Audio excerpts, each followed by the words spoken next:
timeline. That's imperative as well. You know, if you only have 90 days to put together automation, well, you're going to approach it a little bit different than, say, if you have 18 months to develop your automation. So the timeline, understanding what those milestones are in terms of in 60 days, we should have this much functionality. In 90 days, we should have that much functionality. Excuse me. So understanding what those things might be in terms of milestones is pretty important as well. Resources. I'm not gonna lie to you guys. Developing automation is not just for one individual. And if it is just for one individual, that individual has to wear many hats, if you will.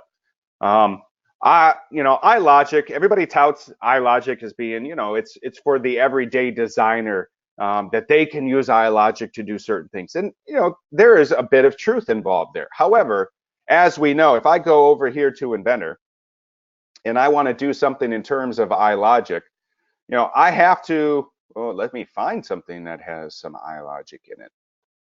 Let's go down here to one of my favorite folders. Nope, not that one.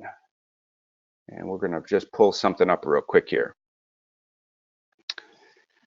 Now, when you want to go into iLogic, I'm just going to pull up an iLogic rule here so we can get a frame of reference in terms of what we're looking at for our iLogic editor. So I'm just going to pop this open.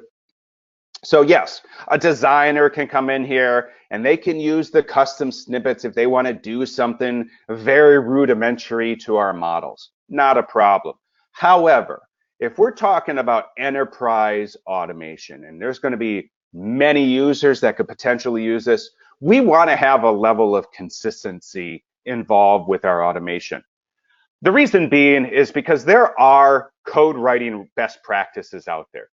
There are mechanisms for us to understand, what does a programmer need to know? A programmer could sit behind Visual Studio and write a ton of code, but they may not know anything about 3D models and Inventor.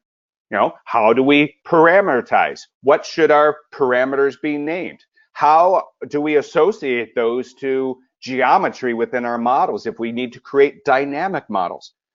Having somebody extremely aware of the CAD applications, particularly Inventor in this regard, working alongside somebody that understands how to write programmable code in a very efficient and consistent manner, all working with a manager that can keep everything on track, understand who needs to be, engaged, who needs to be aware of progress, those types of things.